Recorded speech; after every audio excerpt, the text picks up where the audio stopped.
Hey everybody, today I'm going to do a Happy Mail swap with my partner Denise, and we're going to try a new process, so I hope you'll follow along.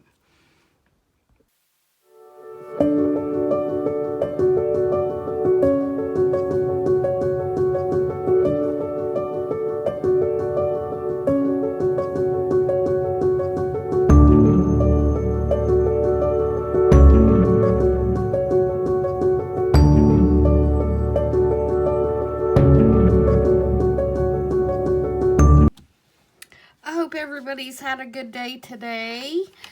It's hump day, about to get halfway through the week.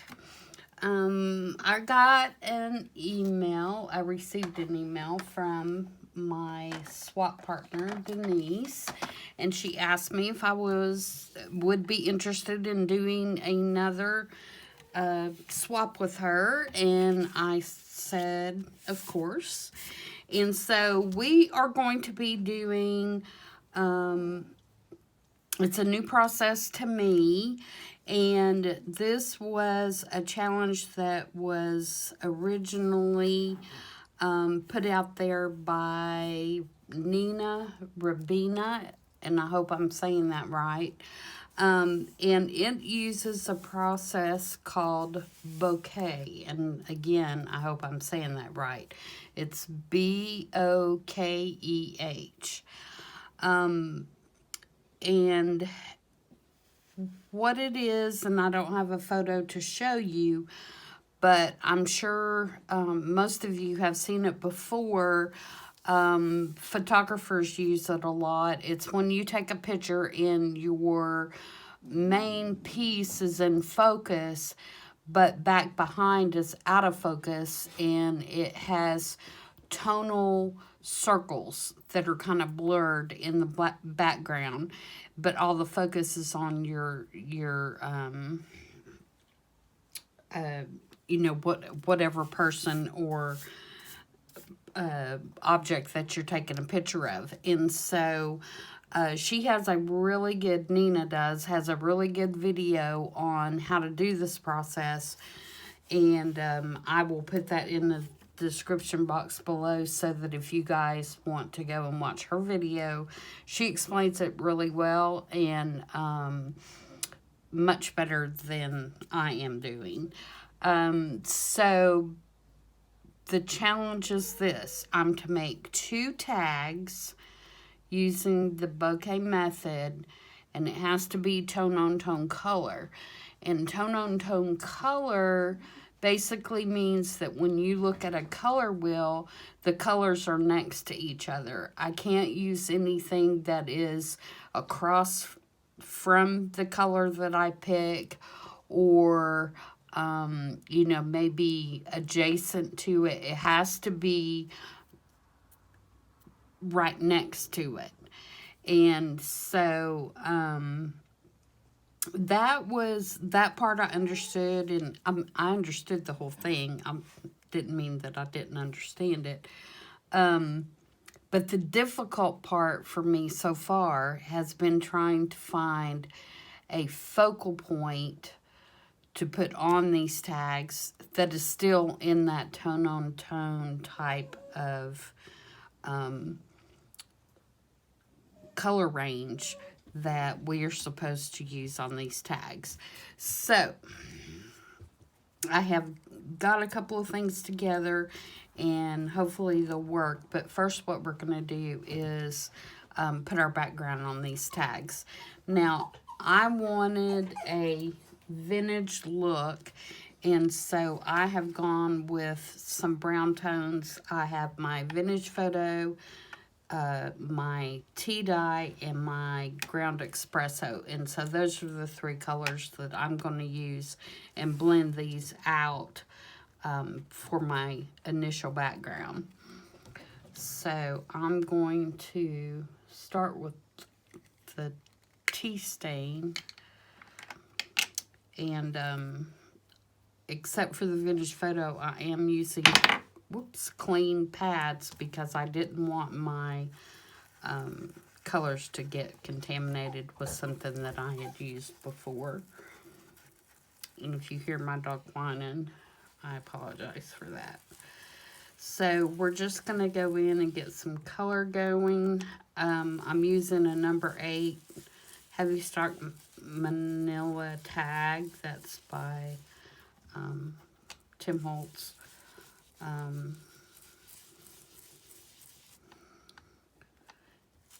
And I'm just going to put some, actually, I'm going to go pretty much all the way over this one first with this tea dye. And then I'll start adding in some other colors.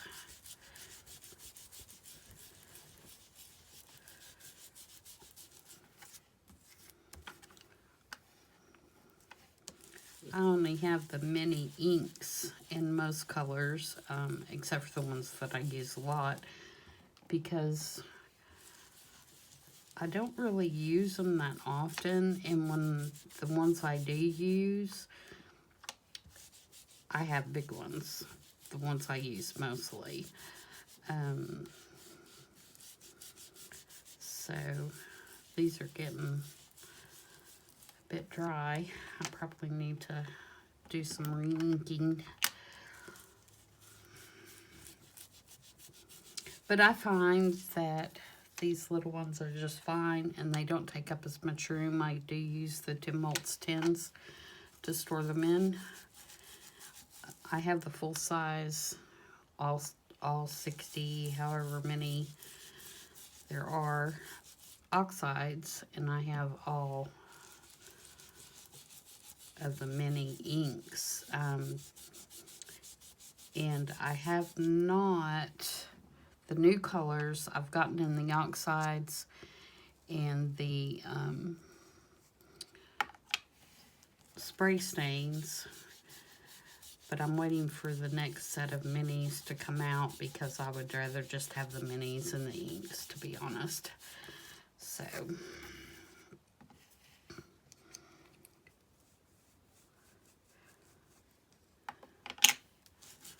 and I don't really stamp a whole lot in color to warrant big pads. I'm not a card maker, so.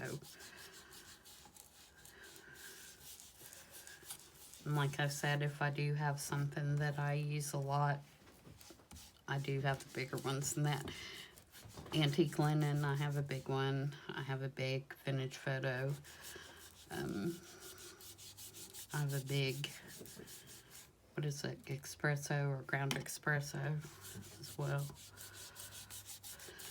Okay, so there's that one. Oops, wrong one. I'm going to keep my applicators with what I'm doing so I'm not cross-contaminating. Okay, this one is vintage photo.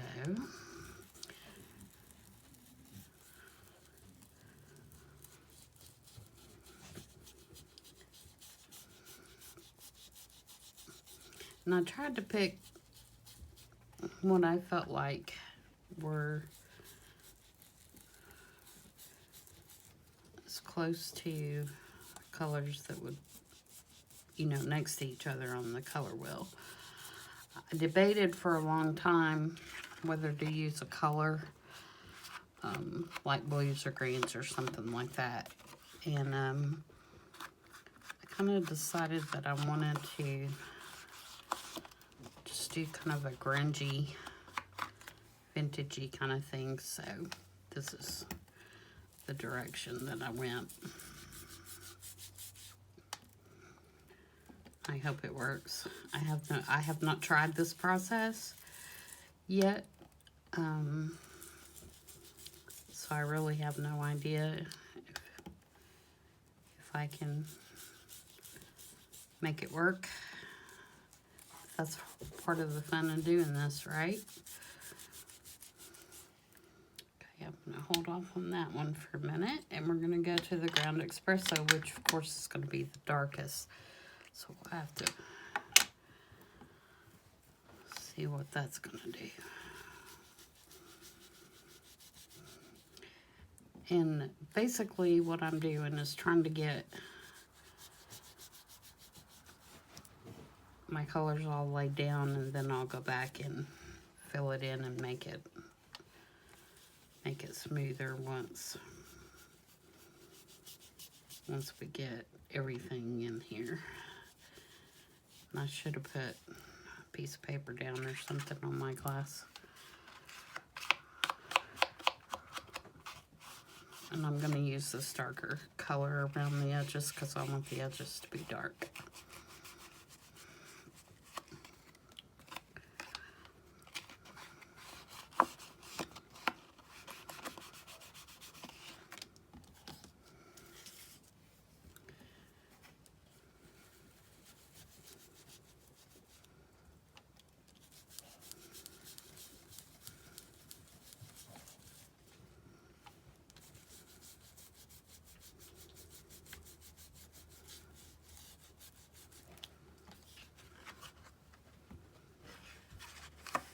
Okay, now my thought process is, if I now go back and start with the lighter one again,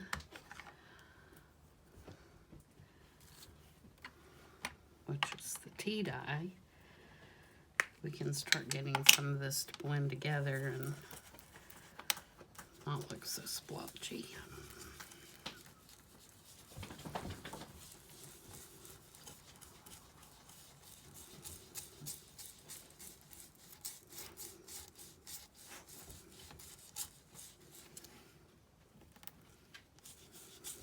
I tell you what, our weather here for the last couple of days has been awesome. The humidity's low, it's been in the 80s, which is really nice because the last week it was unbearable. We had 97, 98, humidity was high, but these last couple of days have been really, really nice.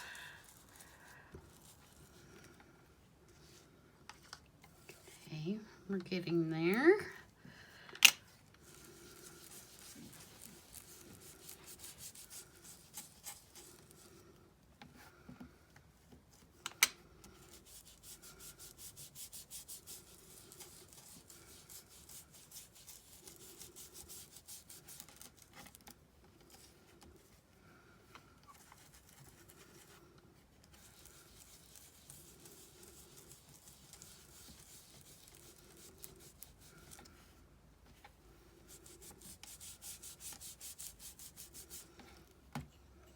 Sorry guys, I know this part's probably pretty boring, but I wanted to show you the whole process.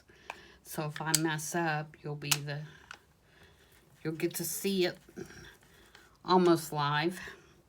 Okay, this is finished photo.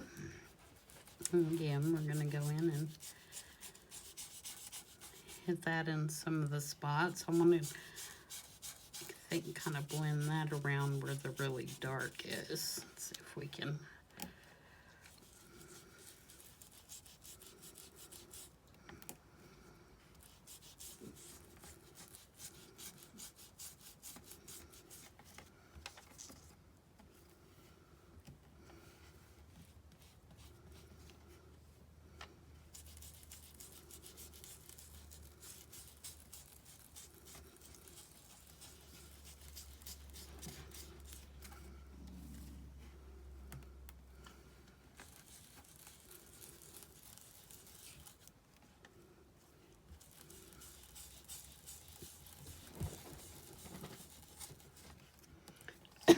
Excuse me.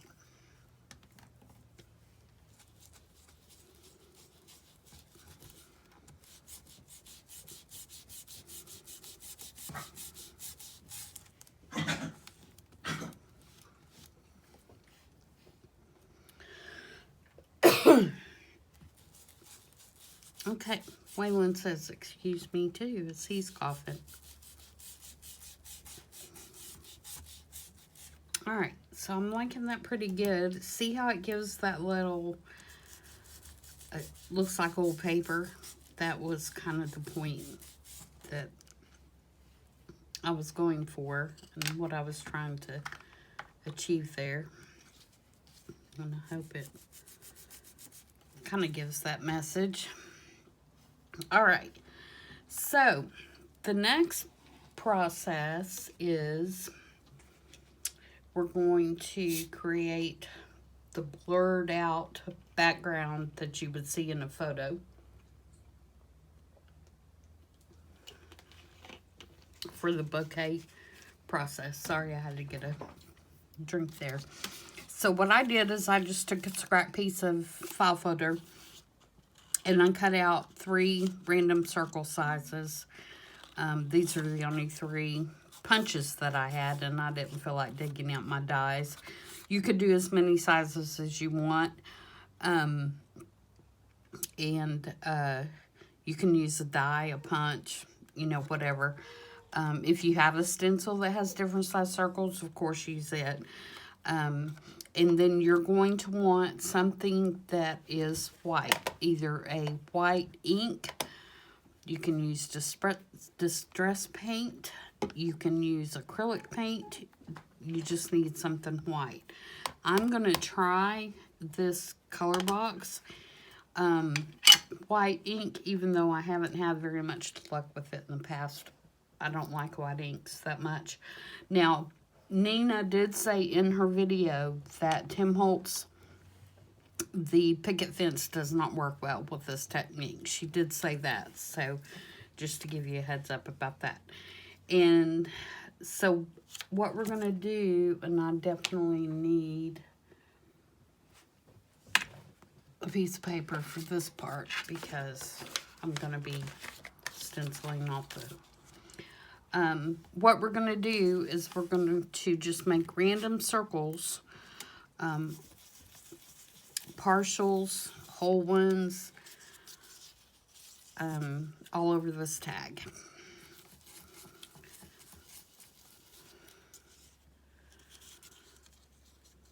Different sizes, just wherever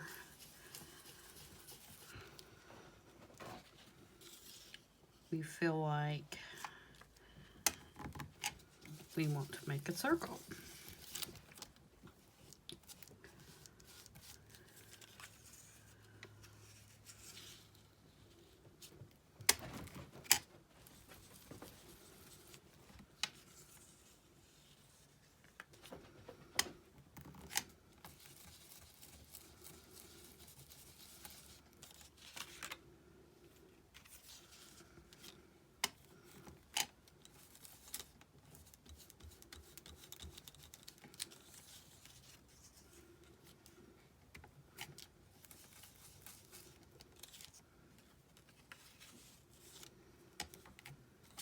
Oops, that wasn't very good, was it?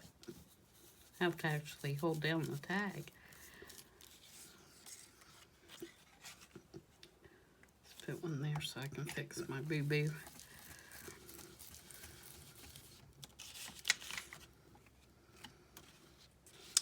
And you just keep on doing this until you feel like your background is filled up.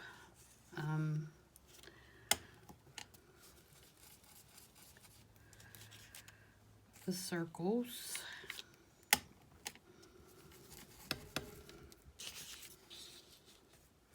Okay, I think I'm gonna let that dry a minute and go in with the other one, and then I'll come back and do some layering. So I don't feel like I'm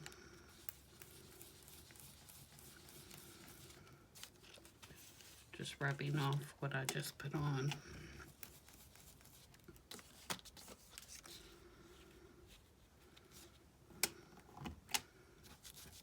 And you all may have a much better white ink than this. Like I say, I don't do cards, and so I don't really do white ink. And I definitely am not a fan of this one. As a matter of fact, I might, on the next round, use that picket fence and see. Tammy, hold the card down and see how that does.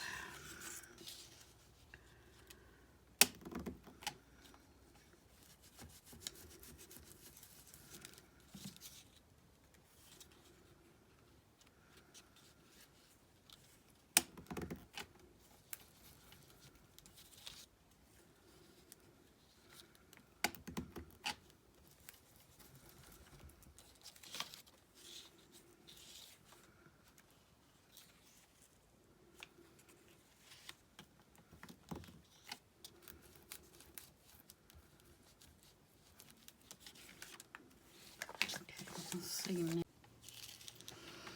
Sorry guys, at some point the camera cut off and I did not realize it until I went to cut the camera off after I was finished. So you are going to be missing some of this process, and I apologize for that. But here are the 2 finished tags, and I just finished the process of putting the circles in the white ink, and then I embellished with these items that are in the same color, tone-on-tone color, which meets the requirements. And then I stamped them and use some just hemp string on them for the top. And down here we have some cheesecloth and this is just old sandpaper and a couple of bird cutouts and a sticker from just a shell sticker. The stamp is on an old vintage index card, and this is all natural patina, and I just stamped on it. And it is backed with a map piece of scrapbook paper that is still in that same color family. So I believe that I have met the requirements, and so I will be sending one of these off to Denise for her to keep, and I'll be keeping one and putting it in my challenge journal. So again, I apologize that you did not get to see that whole process, and I will link Nina's video down in the description box so that you can go and watch hers and see how it works. And I encourage you to try it. I love to try new things. Will I ever do this process again? Probably not. It's not that I don't like it. It's not that I don't like the look. I just think it's more appropriate for probably the background if you're making greeting cards or something like that, and I don't do that. And so you know, you can tell even on this tag, by the time that I embellish a tag the way that I want to embellish it, it's covering up most of the bouquet that I put on the tag, which, you know, it's fine, but it's a lot of work to do that, to cover it up. So, but again, try it. I love to try different things, and I love to see different processes and how they're done. And, you know, for sure, it's worth trying. And especially if you, you know, make cards. I think it would be beautiful in colors that would be used in cards. And I guess that's it for today. Wings journal will be finished probably by the weekend. And then we're going to move on to something else. I already have an idea for what I want to do in the next journal, and I'm really excited about getting that started. So until next time, stay healthy, and I hope everyone has a great rest of the week. Bye.